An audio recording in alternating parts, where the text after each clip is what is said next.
Cinema హీరోలు రాజకీయాల్లోకి వస్తే ఎలా ఉంటుంది అనేది గతంలో ఎప్పుడో చూసారు. ఇప్పుడు కొత్త ఏం కాదు. ఎన్టీఆర్ గారి హయాం నుంచి తర్వాత చిరంజీవి గారు, ఇప్పుడు ఆంధ్రప్రదేశ్ లో చూసుకుంటే ఇలాగ పవన్ కళ్యాణ్ గారు వీళ్ళంతా చూసాం. అలాగే తమిళనాడు కూడా చాలా మంది ఎప్పటి నుంచో జయలలిత గారి దగ్గర నుంచి ఎంజీఆర్ గారి దగ్గర నుంచి అక్కడ అందరూ చూసుకుంటూ వచ్చారు. కానీ వాళ్ళ ఎంట్రీకి నేటి హీరోల ఎంట్రీకి ఏమన్నా వ్యత్యాసం కనిపిస్తుందా?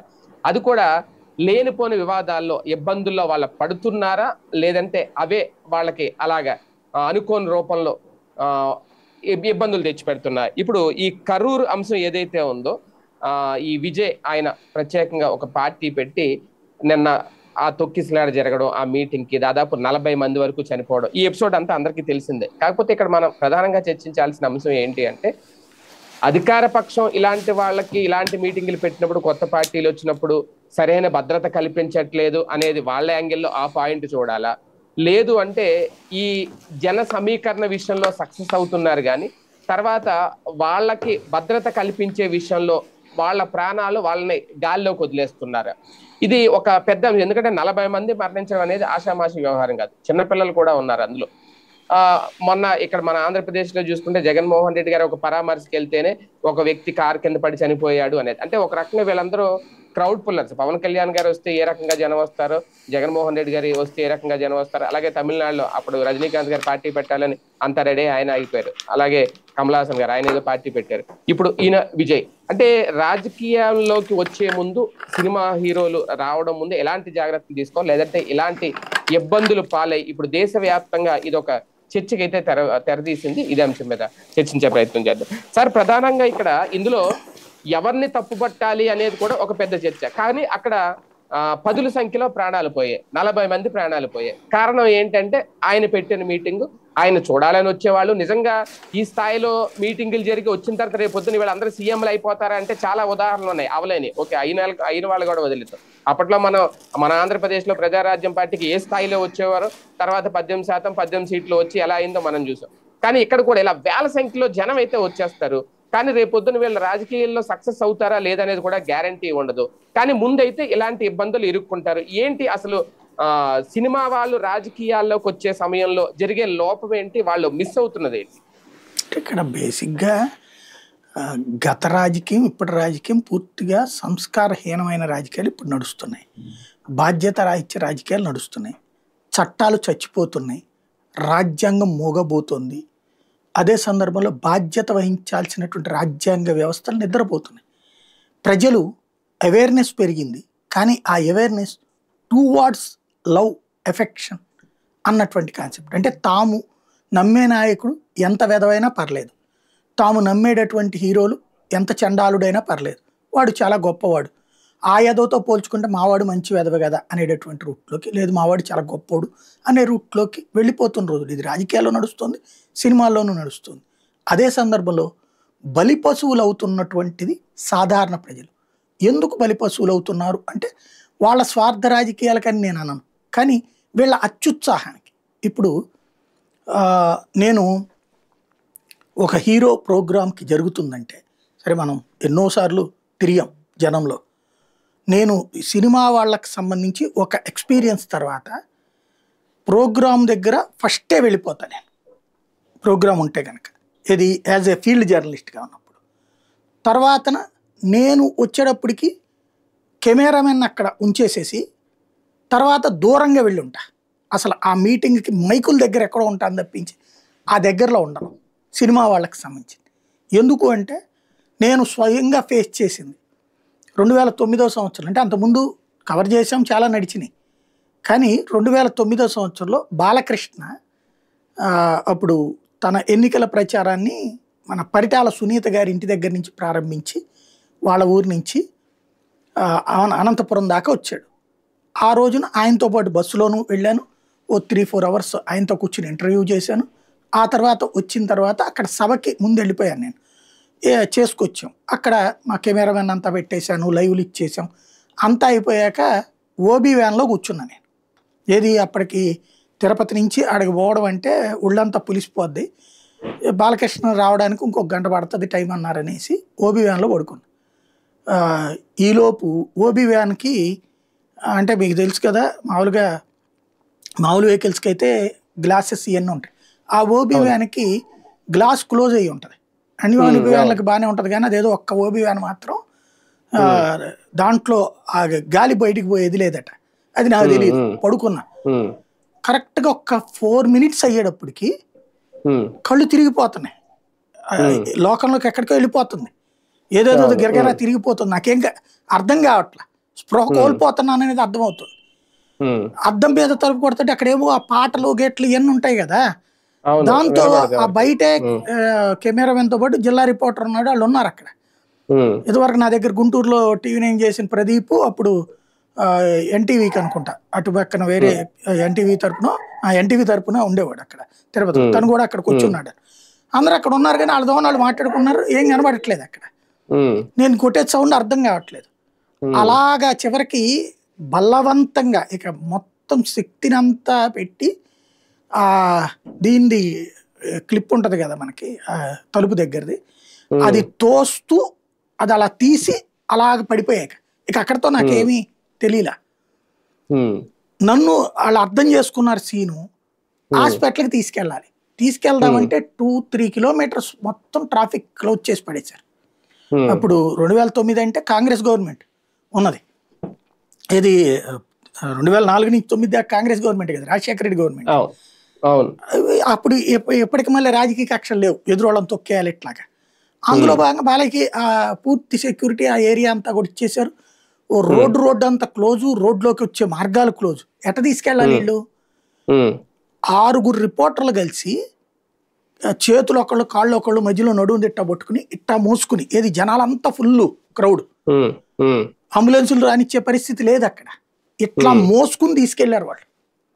తీసుకువెళ్ళి ఆ దగ్గరలో ఆ ఊరు రిపోర్టర్ ఉంటారు కదా, వాళ్ళు ఈ దగ్గరలో హాస్పిటల్ ఉంది పదండి అని చెప్పి అక్కడ దగ్గరలో ఒక 1 kilometer దూరంలో ఉన్నటువంటి హాస్పిటల్ దగ్గరికి తీసుకెళ్లారు.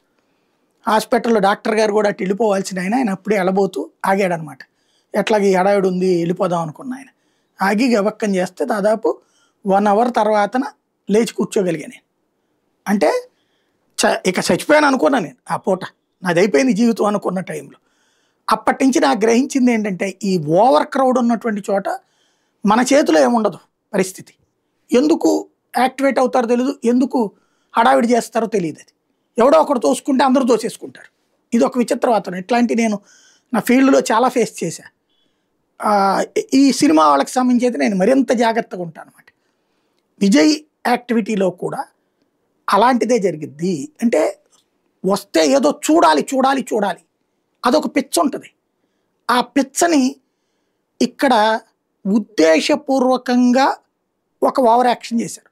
అది చంపాలని అనుకున్నారని నేను అనుకోను. కానీ అక్కడ తాజా పరిణామాలు చూస్తుంటే ఎలక్ట్రిసిటీ డిపార్ట్మెంట్ చీఫ్ ఇంజనీర్ ఒక స్టేట్మెంట్ ఇచ్చింది. ఇతను వచ్చేటప్పుడు కరెంటు తీసేయమని అడిగారట. ఎవరు అడిగింది? వీళ్ళే వినతపత్రం ఇచ్చారట కరెంటు తీసేయమని. ఎందుకు? TVK party. ఎందుకండి అది దాన్ని 2 కోణాలు చూడాలి. అది అతని శత్రువు రూట్లో ఆలోచిస్తేనేమో అక్కడ గందరగోళ పడాలని, అయితే అది వినతపత్రం ఇచ్చుకోరు అట్టగా పిచ్చతనంగా వాళ్ళు తీసేస్తారు. రెండవది నాకు అనిపించింది ఏంటంటే, సినిమాటిక్ ఇది కదా, వాస్తవంగా ఇతను మధ్యాహ్నం 1 గంటకు రావాలట అక్కడికి. 1 గంటకు వస్తాడని చెప్పారు. పోనీ అక్కడ ఏంటి, ఒక సభలాగా బ్యారికేడ్లు కట్టడము లేకపోతే పెద్ద ఇది కానీ ఇది చెయ్యట్లా. అది ఎందుకని? అట్లా సబ్ పెడితే కనీసం 10 కోట్ల రూపాయలు ఖర్చు అవుతుంది బ్యారికేడ్లు పెట్టి స్టేజ్ పెడితే. ఆ డబ్బులు ఇతను ఖర్చు పెట్టేందుకు సిద్ధంగా లేడు విజయ్. అందుకని ఏం చేస్తున్నారు, కార్నర్ మీటింగ్ అంటే ఒక బస్సు మీద నుంచి మాట్లాడతాడు, ఆ ఏరియాకి వచ్చేయండి అని చెప్తారు. అక్కడ అది పెట్టినప్పుడు మధ్యాహ్నం పొట్లు వస్తే జనాలందరూ అప్పుడు చూసేస్తే ఆనందం. అంటే అప్పటికి అతను రోడ్డు వస్తున్నప్పుడు చాలా చోట్ల ఆగుతున్నాడు ఇదంతా. కానీ ఇక్కడికి జనాలు మధ్యాహ్నం 1 గంటకు వచ్చిన వాళ్ళు పిల్లల్ని వీళ్ళని కూడా వేసుకుని వచ్చారు, హీరో కదా అన్నట్టు. వాళ్ళకి అప్పుడు కనీసం అంత భోజనము పాలిచ్చేవాడు ఎవడన్నా ఉండాలి కదా. అలా ఉండాలంటే అవి రకరకాల ఇది పెట్టాలి. ఈ విషయంలో తెలుగుదేశాన్ని ఎప్పుడైనా మెచ్చుకోవాలి. అంటే సరే వాళ్ళు ర్యాలీలు చేసినప్పుడు చంద్రబాబు గారి అప్పుడు మీ సభ జరిగినప్పుడు వాళ్ళ తొక్కిసలాట జరిగింది కదా, అది వేరు. మామూలుగా ఇప్పుడు వాళ్ళ సభ ఏదైనా పెడితే ఏం చేస్తారు, ఇప్పుడు మొన్న మహాకూటమి సభ జరిగింది, భోజనాలు ఏమైనా ఏర్పాటు చేశారు కదా, వైసీపీ టైంలోనైనా సిద్ధం సభలో అప్పుడు భోజనాలు ఏమైనా ఏర్పాటు చేశారు కదా, అది చేసుకోవాలి. ఇది అట్లాంటి ఏర్పాట్లు చేయలేదు అసలు ఇంతవరకు. విజయ సభలో అట్లాంటి ఏర్పాటు ఎక్కడా జరగలేదు. దాంతో ఏమైపోతుంది, అక్కడికి వచ్చిన వాళ్ళు తినడానికి అటు వెళ్ళొస్తుంటాం, తాగడానికి అటు వెళ్ళొస్తుంటాం చేస్తారు. వీళ్ళు అదేం చేశారు, సాయంత్రం 1 గంటకు మధ్యాహ్నం రావాల్సిన వాడు 7ంటికి వచ్చాడు. 7ంటప్పుడు వీళ్ళ ప్లానింగ్ ఏంటంటే వస్తున్నాడు అని కానీ అందరూ పరిగెత్తుకుంటూ వచ్చేస్తారు, క్రౌడ్ పెరిగిపోద్ది. 10,000కి వస్తారని వాళ్ళకి పర్మిషన్ తీసుకున్నారు. 50,000 మంది వచ్చారు. సినిమా అంటే వస్తారు ఆటోమేటిక్గా.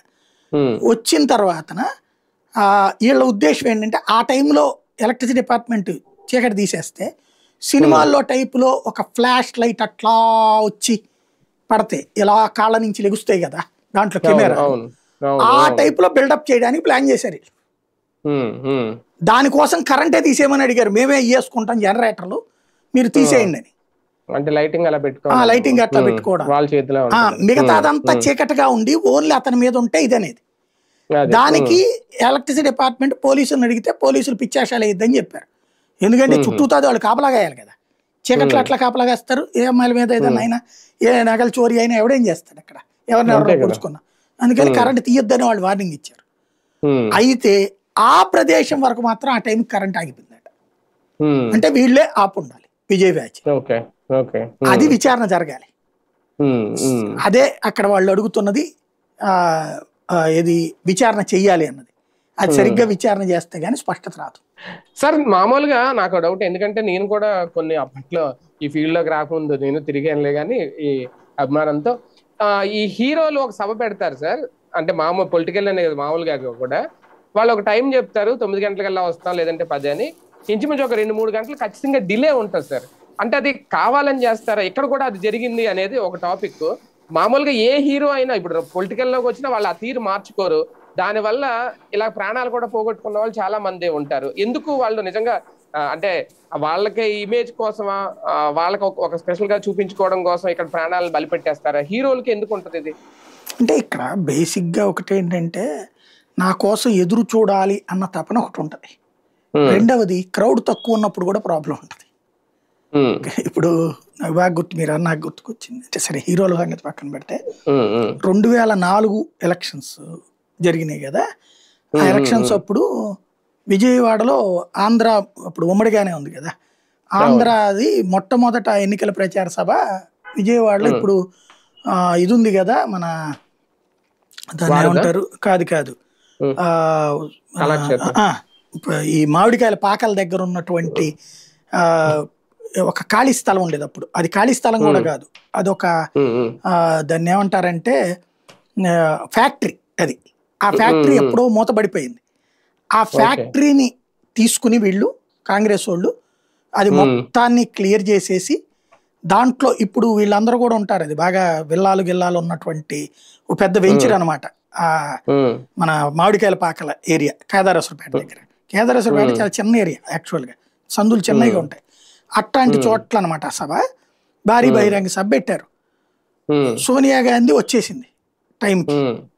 వచ్చాక చూస్తే సభకి జనాలు 10,000 మంది కూడా లేరు. సభలో 10,000 మంది కూడా లేరు అనమాట. కనీసం 1,00,000 మందితో ఉండాలి. నేదురుమల్లి జనార్దన్ రెడ్డి అప్పుడు హెడ్, దీనికి ఆ ప్రచారానికి ఆవిడ కార్యక్రమానికి హెడ్ ఆవిడ. ఆయన వచ్చి కూర్చుని ఉన్నాడు. ఇక్కడ ఏంటనేది అర్థం కావట్లేదు అనమాట. ఏది వీళ్ళేంటి ఎక్కడెక్కడి నుంచినో రమ్మంటారు కదా, వాళ్ళ ట్రైన్లలో రావాలి, లారీల్లో రావాలి. అందులో అదేమో చిన్న రోడ్డు అయ్యేటప్పటికి ఎక్కడో ఊరి చివరిని ఇచ్చారు. అప్పుడు తెలుగుదేశం పవర్లో ఉంది కదా, వీళ్ళు రావాలనుకుంటున్న వాళ్ళు కదా పవర్లో. ఊరి చివరిని ఎక్కడో ఇచ్చారు. వాళ్ళు అక్కడ లారీలు దించుకుని నడుచుకుంటూ రావాలి. వచ్చి టిఫిన్ చేయకుండా ఆగుతాడా, అన్నీ జరిగి కానీ రారాళ్ళు. దాంతో లేట్ అయిపోయింది. దాదాపు 1 గంట సేపు వెయిట్ చేయాల్సి వచ్చింది. ఆడ గంటన్నర సేపు జనం నిండాక అప్పుడు వచ్చింది అనమాట. అట్లాగే హీరోలు ఒక ఎక్స్పెక్టేషన్ చేస్తారు, ఇక్కడి నుంచి ఇక్కడ దాకా నిండిపోవాలని. అలా అంటే హీరో డైరెక్ట్ గా చూడడం, వాళ్ళ ఈవెంట్ టీం ఉంటది. ఆ ఈవెంట్ టీము హీరోని తమ ప్రాణంగా భావిస్తారు, కట్టుకున్న పెళ్ళాం లాగా భావిస్తారు. అంటే కట్టుకున్న భర్త లాగా, భర్త స్టేటస్ స్ట్రేచర్ కోరుకునే భార్య పాత్రలో ఈవెంట్ మేనేజర్లు ఉంటారు. వాళ్ళు అక్కడ కనుక తగిన జనాభా, వాళ్ళు ఊహించిన జనాభా రాలేదనుకోండి, కొద్దిసేపు ఆగుదాం సార్ అంటారు. అట్లా కాదు, మనం మాట మీద నిలబడాలా, టైంకి వెళ్ళాలి అనే మాట హీరోలు అన్నారు. చాలా తక్కువ. వీళ్ళు చెప్పగా నా సరే గాని, వీళ్ళకి కావాల్సిందే తింటమో ఉండటమో ఏదైనా వేరేది సినిమాలు చూస్తుంటామో ఇవన్నీ వాళ్ళు ఏర్పాటు చేస్తారు ఈవెంట్ మేనేజర్. అట్లాగా నడిచిపోద్ది. అయితే ఇక్కడ అట్లా జరగలేదు. వాస్తవంగా ఎట్టుంటదంటే, చిరంజీవి గారిది ప్రోగ్రాము 2009లో పార్టీ పెట్టినప్పుడు తిరుపతి జరిగింది కదా, తిరుపతికి అప్పుడు రీజనల్ ఇన్ఛార్జి నేనే ఉంది టీవీలో. ఆ ప్రోగ్రామ్ కి చిరంజీవి గారు వెళ్ళాలి. జనాలేమో మామూలు కాదు, ఓ 10 లక్షలు వేసుకోవాలి. మొత్తం రోడ్లన్నీ నిండిపోయినాయి. ఇసకేస్తే రాలని జనం. నాకు బాగా గుర్తుంది, ఎందుకంటే హైదరాబాద్ నుంచి టీం వచ్చారు. వాళ్ళందరూకి అక్కడ ఏ సెంటర్లో ఉండాలి ఇవన్నీ ప్లాన్ చేసుకున్నాం. ఎవరికాళ్ళు వాళ్ళు అక్కడికి వెళ్ళిపోయారు. అక్కడి నుంచి లైవ్లు ఇవ్వాలి. అక్కడ ఓబీ వ్యాన్లు ఆ టైంలో, ఇప్పటికి మళ్ళీ 2Gలు 4Gలు లేవు అప్పుడు. ఇప్పుడు 4G కిట్లు వచ్చేసినాయి కదా, 3Gలు 5Gలు కిట్లు. ఆ రోజుల్లో 2G అదే మన దీనిదే ఓన్లీ ఓబీ వ్యాన్లే. 3 చోట్ల ఓబీ వ్యాన్లు పెట్టారు తెచ్చి, మరి హైదరాబాద్ ఎక్కడెక్కడో రాష్ట్రంలో ఉన్నాయన్నీ అంతా పెట్టారు, బాగానే ఉంది. కానీ ప్రైమరీ నన్ను ఏమన్నారంటే, ఆఫీస్ దగ్గర నుంచి మీరు మానిటర్ చేసుకోండి అన్నారు. హ్యాపీ. ఆఫీస్ దగ్గర నేను లైవ్ పెట్టుకున్నా. రోడ్ ఆఫీస్ పక్కన ఖాళీ స్థలం ఉంటే ఆ ఖాళీ స్థలంలోకి వచ్చిన ఇది వేసుకుని, అంటే 2MB లైన్ ఉంటుంది కదా, 2MB లైన్ అనమాట ఆఫీస్లో, అది వేసేసుకుని నేను కూర్చుని కొంతమందిని అక్కడికి పిలిపించుకున్నా. ఏది అక్కడి నుంచి మాట్లాడిచ్చేటట్టు. నేను ముందు జాగ్రత్తగా ఓ 25-30 మందికి చెప్పా రమ్మనమని. ఎందుకంటే మనం అప్పటికి పండిపోయాం కదా, ఇవన్నీ చూసి 94 నుంచి చూస్తూనే ఉన్నాం కదా. నాకు ఐడియా ఉంది, ఇంత తొక్కేసలాట్లో వాళ్ళ ఏమో పెద్ద పెద్ద మైకులు పెడతారు, సౌండ్లు వస్తుంటది. అక్కడ లైవ్ ఏం చేస్తాడు మనోడు, ఏం మాట్లాడతాడు అక్కడ? మాట్లాడితే ఏం అర్థం అవుతుంది? ఆ పాట వినబడతా ఉంటది లైవ్ లో.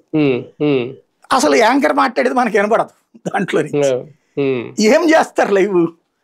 నేనైతే అట్టేటప్పుడు అకేషన్స్ లో ఏం చేసేవాడిని అంటే, మాక్ లైవ్ చేసేసి అప్ చేసేసి వేసుకోమనేవాడిని.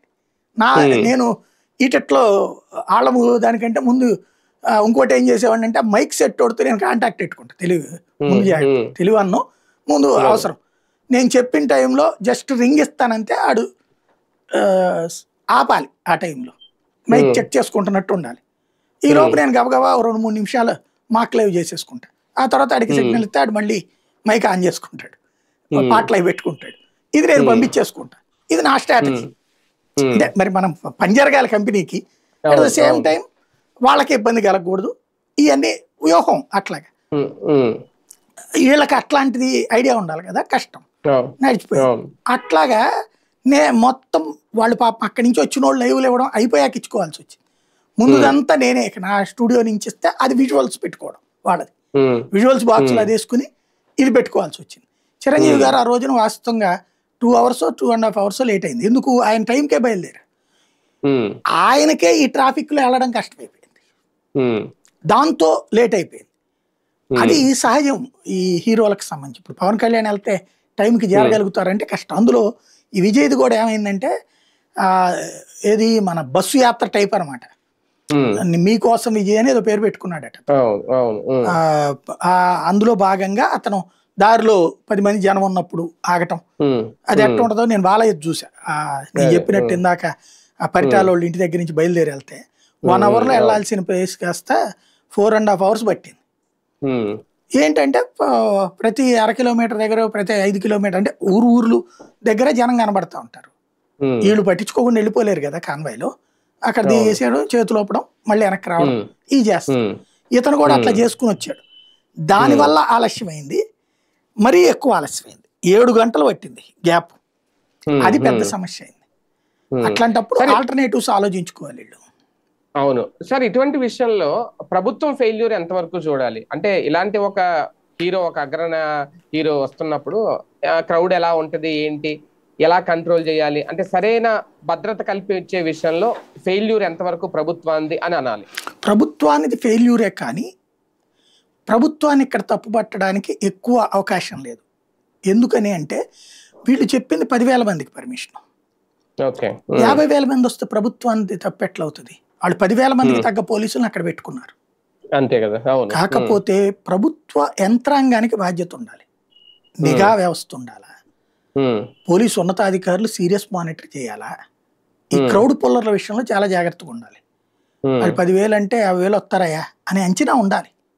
ఇప్పుడు పవన్ కళ్యాణ్ వస్తున్నాడంటే ఆ ఏరియా నిండిపోతుంది అంతే, జగన్మోహన్ రెడ్డి వస్తున్నాడంటే నిండిపోతుంది అంతే. ఇక దానికి ఇక లేదు మేము 100 మందికే పర్మిషన్ ఇచ్చాం, ముగ్గురికే పర్మిషన్ ఇచ్చాం అని నువ్వు 100 మాట్లాడు, వర్కౌట్ కాదు, అది సమస్య లేదు అందులో. అది కామన్ సెన్స్ ఉండాలా యంత్రాంగం. అయితే నాకు ఇక్కడ కనిపిస్తున్నది ఏంటంటే చనిపోవడం ఉద్దేశపూర్వకంగా జరగకపోయి ఉండొచ్చును కానీ ఒక వివాదం రావాలి అన్నది ఉద్దేశపూర్వకంగా జరిగిన రాజకీయం ఇక్కడ. ఇక్కడ తమిళనాడులో జరుగుతున్నది ఏంటంటే ప్రతి 5 ఏళ్లకు ఒకసారి ప్రభుత్వం మారిపోతుంది అక్కడ. గత 40-50 ఏళ్ల నుంచి అదే జరుగుతుంది. మధ్యలో ఒక జయలలిత వరుసగా 2వ సారి గెలిచింది. అది ఏంటంటే ఆ ఏడాది ఎలక్షన్స్ కు ఒక 3 నెలల ముందే రూపాయికే అమ్మ క్యాంటీన్లు పెట్టింది. అయ్యే కదా మన అన్న క్యాంటీన్లు, అన్నపూర్ణ క్యాంటీన్లు ఇవన్నీ కూడా రూపాయికే భోజనం, రూపాయికే టిఫిన్. ఇది విపరీతంగా పేదవాళ్ళని కదిలించింది. రెండవది అదే టైంలో 2G కుంభకోణం ఇష్యూ వచ్చి గాలి నమ్ముకున్నారు అని డిఎంకే మీద ఆరోపణ చేసింది. పబ్లిక్ లోకి అది బాగా వెళ్ళిపోయింది. ఏది 2G కుంభకోణం అంటే ఏంటో తెలియదు, గాలి నమ్ముకున్నారు అన్న పదం వెళ్ళిపోయింది. గాలి ద్వారా కోట్లు సంపాదించారు అనేది కనిమొళి రాజు అరెస్టు, ఆ ఇంపాక్ట్ బాగా పడింది అక్కడ. కాబట్టి 2వ సారి కూడా జయలలిత ఎన్నికైంది. ఇప్పుడు స్టాలిన్ 2వ సారి ఎన్నిక కావాలనుకుంటున్నాడు, ఎందుకంటే పోటీ లేదు. ఏఐడిఎం పన్నీర్ సెల్వం పళనిస్వామిల మధ్య గొడవలు, ఏఐడిఎంకే బీజేపీ పొత్తులు, దాని కారణంగా పన్నీర్ సెల్వం బయటికి పోవడాలు, ఇట్లాంటి రకరకాల ఇష్యూస్ ఉన్నాయి. దాన్ని అడ్డుపెట్టుకుని తను అవ్వాలనుకుందామంటే క్రమంగా ఏమైపోయిందంటే తమిళనాడులో ఒకప్పటి పెరియార్ సెంటిమెంట్లు ఎక్కువ ఉండేది. అంటే తమిళనాడులో 2 రకాలు ఉంటారు, మత మూర్ఖులు అక్కడే ఉంటారు, ఏది సోలాలు గుచ్చేసుకునే వాళ్ళు, విపరీతమైనటువంటి మూఢత్వంతో ఉండేవాళ్ళు అక్కడే ఉంటారు, విపరీతమైన నాస్తికత్వంతో ఉండేవాళ్ళు ఉంటారు. విపరీతమైన నాస్తికత్వం పెరియార్ సిద్ధాంతం, విపరీతమైనటువంటిది అక్కడ మీకు మఠాలు కూడా అక్కడే ఉంటాయి కదా, ఏది కంచికామకోటి పీఠం కానీ అనేక పీఠాలు మఠాలు అక్కడే ఉంటాయి. కాబట్టి 2 రకాల సిస్టమ్ ఉంటుంది. వీళ్ళు నాస్తిక బ్యాచ్. ఇప్పుడు హిందుత్వ చైతన్యం వచ్చింది తమిళనాడు. ఎందుకని? ఇతను ముస్లిం పోలరైజేషన్ వైపుకి వెళ్ళి ముస్లిం ఎప్పీజ్మెంట్ పాలిటిక్స్కి పోయాడు. ఈ ఎప్పీజ్మెంట్ పాలిటిక్స్ మూలంగా హిందువుల్లో ఐక్యత వచ్చింది, విసుగు వచ్చింది ఇతను చేస్తున్న యాక్టివిటీ. ప్లస్ కరప్షన్ విపరీతం అయిపోయింది. అయితే దాన్ని కంట్రోల్ చేయడానికి ఇతను సర్వీస్ చాలా బాగా చేస్తున్నాడు, అందులో డౌటే లేదు. అడ్మినిస్ట్రేరియల్ గా మాత్రం చాలా కష్టపడుతున్నాడు స్టాలిన్. కానీ హిందుత్వ కాన్సెప్ట్ పతాక స్థాయికి చేరుతోంది. ఇది దేశవ్యాప్తంగా వస్తుంది. అది ఇక్కడ ప్రాబ్లంగా అంతర్జాతీయంగా జరుగుతున్న పరిణామాలు, ముస్లిం దేశాలలో జరుగుతున్న గొడవలు కావచ్చు, ప్రపంచవ్యాప్త తీవ్రవాదం కావచ్చు, ఇది హిందువుల్లో కూడా ఒక చైతన్యం పెరుగుతోంది. కేరళ లాంటి చోట్ల కానీ ఇక్కడ, లేకపోతే కేరళలో ఒకప్పుడు 3% ఓట్లు రాని చోట మొన్నటిసారి ఎందుకు అంత భారీగా ఓట్లు వచ్చినాయి బీజేపీకి. తమిళనాడులో కూడా అట్లా ఓటింగ్ పెరిగింది, మొన్నటిసారి 12% దాకా వచ్చినాయి. అది ఇంప్రూవ్ అవుతుంది. 12% వచ్చింది. ఇది 25% ఉన్నటువంటి ఏఐడిఎంకే మిగతా 1% ఉన్న వాళ్ళందరూ కలిపి దాదాపుగా 50% ఓట్లు ఉన్నటువంటి వాళ్ళందరూ ఒక చోటకి చేరారు. దాన్ని చీల్చాలి అంటే ప్రభుత్వ వ్యతిరేక ఓటు ఇటు నుంచి అటు వెళ్ళి యాడ్ అయిందంటే కథం డిఎంకే గవర్నమెంట్.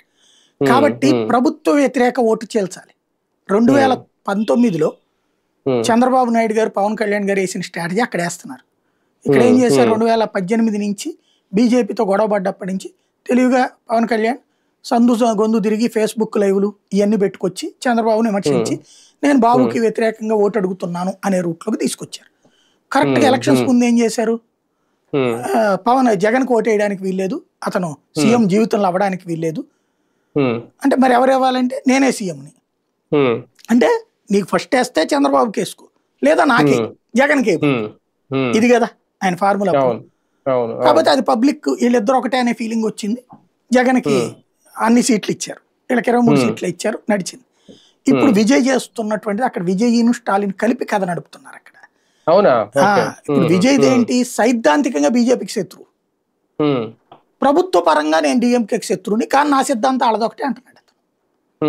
ఇంకోటి రాహుల్ గాంధీ కాంగ్రెస్ పార్లమెంట్ సీట్లలో అత్యధికంగా వచ్చినటువంటిది వాళ్ళ రాష్ట్రాలు కాకుండా డిఎంకే గవర్నమెంట్ ఉన్న తమిళనాడు నుంచి అత్యధిక సీట్లు ఇచ్చింది డిఎంకేనే. వాళ్ళ కూటమిలో ఆవిడెవరు మమత ఇవ్వలేదు, కేజ్రీవాల్ ఇవ్వలేదు, వాళ్ళైతే అసలు నీతో పోటీనే చేయం బొమ్మన్నారు. అఖిలేష్ కూడా ఇవ్వలేదు.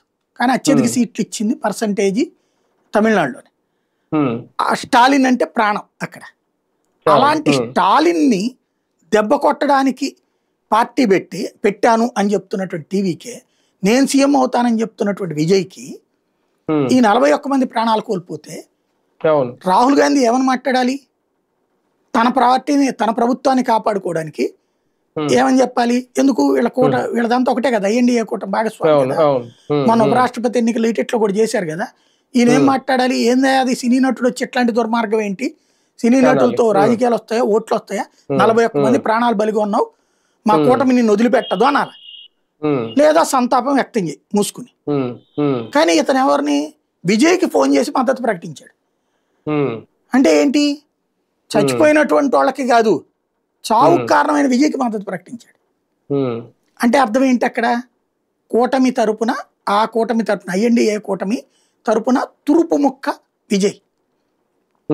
ఈ విజయ్ ఏంటంటే బీజేపీ దగ్గరికి పోతున్నటువంటి ఓట్లలో అన్నామలై వచ్చాక ఎస్సీ ఎస్టీలు ఎక్కువగా అట్రాక్ట్ అవుతున్నారు తమిళనాడులో. అది కాంగ్రెస్ నుంచి షిఫ్ట్ అయింది, వీళ్ళ నుంచి షిఫ్ట్ అయింది. ఆ ఓట్లని చీల్చడం, ఎస్సీ ఎస్టీలో ఎక్కువగా కన్వర్టెడ్ క్రిస్టియన్స్ ఉంటారు కదా, వాళ్ళని అట్టించి యువతలకి లాక్కురావడం. అందుకోసం విజయ్ని ముందు పెట్టడం అంటే ప్రభుత్వ వ్యతిరేక ఓటు చీల్చడం. ఇది అంటే ఇక్కడ ఆంధ్రప్రదేశ్ లో జరిగినట్టు జనసేన టీడీపీ అన్నట్టు రేపు డిఎంకే టీవీకే రెండు కలిసి బీజేపీని అధికారంలో రాకుండా చేయడానికి ఏమన్నా ఫైనల్ గా నిర్ణయం తీసుకుంటే అంతే. అదే కదా ఇప్పుడు జరుగుతుంది. అదే అక్కడ పక్కాగా శత్రువుల్లా నటిస్తూ, అదేదో ప్రభాస్ సినిమాలో ఉంటది, ప్రకాష్ రాజును అవతల ఇంకొక వేళ ఎవరో ఉంటాడు, ఇద్దరు శత్రువులాగా ఒకళ్ళనొకళ్ళు కొట్టుకుంటున్నట్టు నటిస్తా, ఇద్దరు కలిసి వాళ్ళ శత్రువుని వీళ్ళ శత్రువుని వాళ్ళు చంపుతుంటారు అనమాట. ఇంకా అలా అనుకుంటే ఇంకా తమిళనాడులో కూడా ఇంకొక ఆల్టర్నేటివ్, ఒక ప్రత్యామ్నాయం అనేది ఇంకెవరికి అక్కడ ప్రజలకు కూడా కనిపించదేమో. ఇప్పుడు కమల్ హాసన్ గారి పార్టీ అలాగే అయిపోయింది, ఇప్పుడు ఈయన పార్టీ కూడా అలా అయిపోతే ఇంకా రేపు పొద్దున ఇంకేముంటది? ఇంకా అంటే ఈ ఏంటంటే ఒకసారి మనం చూస్తే రాష్ట్రాల రాజకీయాల్లో వెల్ ఎస్టాబ్లిష్ అయిన ప్రాంతీయ పార్టీలు, అంటే ఓ 20-30% ఓట్లు వచ్చే ప్రాంతీయ పార్టీలు తమ లెగసీని వదులుకోవేక. మధ్యలో ఈ సినిమా వాళ్ళకి ఇదివరకు ఉన్నంత క్రేజులు లేదు. ఎన్టీ రామారావు ఉన్నప్పుడు, ఎంజీఆర్ ఉన్నప్పుడు తరహాల్లో లేదు. దానికి సాక్ష్యం చిరంజీవి దగ్గరకు వచ్చేప్పుడు సగం పడిపోతే, పవన్ కళ్యాణ్ దగ్గరకు వచ్చేవాడికి ఇంకా సగం పడిపోయాయి ఇప్పుడు. అందులో తమిళనాడులో ఒకప్పుడు జయలలిత సినిమా యాక్టర్ అని కాదు, అప్పుడు ఎంజీఆర్ వారసురాలని ఆ రోజున. సినిమా యాక్టర్ అనేది యాడెడ్ అడ్వాంటేజ్ అంతే. కరుణానిధి సినిమా వాడే కదా, రచయిత అని సినిమాలు చూసేశారు ఆయనకి కాదు. అంతకుముందు ఎంజీఆర్ లాంటి వాళ్ళకి సినిమాలు చూసుకుని. అయితే ఆ తర్వాత కాలంలో వచ్చేటప్పటికి సినిమాలకు సంబంధించి విజయకాంత్ పార్టీ పెట్టాడు, రాలేదే. శరత్ కుమార్ పార్టీ పెట్టాడు, రాలేదే. ఆ కార్తీక్ పార్టీ పెట్టుకున్నాడు, రాలేదే. వాళ్ళ కులానికి నాయకులుగా 4 సీట్లు తెచ్చుకోవడం, లేకపోతే ఆడవరకు గెలవడము ఇవే చేసుకుంటూ వస్తున్నారు గత కొన్ని ఏళ్ల నుంచి కూడా. ఇప్పుడు ఆ ఖుష్బూ పోటీ చేశా, రజనీకాంత్ గారు కూడా రెడీ అయ్యారు. రజనీకాంత్ అంతకు ముందే అయ్యాడు కానీ చివరి నిమిషంలో ఆగిపోయాడు. ఎందుకు ఈ గొడవ అంతా అనేసి ఈయన కమల్ హాసన్ గారు పెట్టేశారు, పెట్టాడు, పోయాడు, డిపాజిట్ కూడా కోల్పోయాడు. లేవు ఇప్పుడు. అదే ఇప్పుడు రేపు పొద్దున విజయ్ అయినా లీడ్ చేస్తారనుకుంటే ఆయన రాజకీయాలు కూడా టర్న్ తీసుకునే ఉంటుంది. స్టాలిన్ కి అంటే వాళ్ళు లెక్కేసుకుంటుంది. నాకు అర్థమైంది ఏంటంటే ఓ 25-30 ఇతను సంపాదించుకుంటే వీళ్ళకి ఆ 25-30 తగ్గితే అప్పుడు తాము అధికారంలోకి వస్తామని లెక్కేసుకుంటున్నారు. అంటే సంకీర్ణం వచ్చి విజయ్ కీరోలు అయితే మద్దతుతో ప్రభుత్వం ఏర్పాటు చేయాలనుకుంటున్నాడు. అప్పుడు డిప్యూటీ సీఎం ఇస్తారు విజయ్కి. అంటే ఒకటి సార్, ఫైనల్ గా ఈ ఘటన ఎంతవరకు విజయ్కి లేదంటే ఈ టీవీకే పార్టీకి భారీ నష్టం తెచ్చిపెట్టింది అనుకోవాలి? ఏం నష్టం ఉండదండి. మన దేశంలో మేము చావడానికే ఉన్నాం, మేము బలి అవ్వడానికే ఉన్నాం, బలిపోసులుగానే ఉన్నాం అనుకునే అభిమానులు ఉన్నంత వరకు ప్రాబ్లం లేదు. ఇంకోటి ఇతనికి ఇంకొక యాడెడ్ అడ్వాంటేజ్ ఏంటంటే ఈ క్రిస్టియానిటీ ఉంది కాబట్టి, ఇతనికి కన్వర్టెడ్ క్రిస్టియన్స్ ఎక్కువగా ఉన్నారు కాబట్టి. చూడండి, మీకు అల్లు అర్జున్ విషయంలో ఎంత పెద్ద రచ్చ అయింది సోషల్ మీడియాలో. ఒక్క చనిపోయినటువంటిది ఒక్కళ్ళది ఇష్యూ, అది కూడా అతను ఏ మీటింగ్ పెట్టింది కాదు, తన సినిమా చూడడానికి పోయినటువంటి సందర్భంలో జరిగిన ఇన్సిడెంట్. అట్లాంటి దాంతో పాటుగా నాగార్జున జరిగిన ఇక్కడ పెద్ద రచ్చ నడిచింది కదా, వాళ్ళు దోపిడీదారులు ఇట్లాంటిది. విజయ్ విషయంలో మీకు సోషల్ మీడియాలో ఓన్లీ బీజేపీ వాళ్ళు లేకపోతే ఏఐడిఎంకే వాళ్ళ విమర్శలు తప్పించి పెద్ద బ్యాచ్ లేదు. ఉమ్, ఉమ్, అంటే ఇక అవును. వెంటాడతా వేటాడే బ్యాచ్ లేదు అది. అది ఒక రకంగా అది అది ప్లస్ పాయింట్ అది ఏమో అలా లేకపోవడం కూడా. అంతే. Right, right. చూద్దాం మొత్తానికి తమిళ రాజకీయాల్లో ఏం జరగబోతోంది తమిళనాట అనేది కీలకమైన అంశం. కాకపోతే ఇక్కడ వీళ్ళు పెట్టుకున్న టీవీకే మీటింగ్ ఏదైతే ఉందో తమిళ వెట్రి కలగనం, ఈసారి వీళ్ళైనా విడిగా పోటీ చేస్తారనుకుంటే లేదు, పరిస్థితులు మారే అవకాశం ఉంది. భారతీయ జనతా పార్టీ ఇప్పటికే తమిళనాడు మీద ఫోకస్ పెట్టిన నేపథ్యంలో ఇంకెంతో టైం కూడా లేదు, అక్కడ ఎన్నికలు సమీపిస్తుంది. ఈ ఘటన ఎంతవరకు కరూరులో జరిగిన ఘటన విజయ్కి ఆ ఎంత నష్టాన్ని తెచ్చిపెడుతుంది, లేదంటే ప్రభుత్వం కూడా సానుకూలంగా ఉంది కాబట్టి ఫైనల్ గా ఏమన్నా రాజకీయ పరిణామాలు మారతాయి. కానీ సినిమా హీరోలు రాజకీయ నాయకులే మీటింగులు పెడితే ఇలాంటి సందర్భాలు, ఇలాంటి తొక్కిసలాట్లు జరగడం అనేది ఏ రాష్ట్రంలో కామన్ అయిపోతుంది. మరి దాన్ని ఇంకా ప్రజలు ఎలా చూడాలి, ఎలా రిసీవ్ చేసుకుంటారు అనేది ఇంకా వేచి చూడాల్సి వస్తుంది.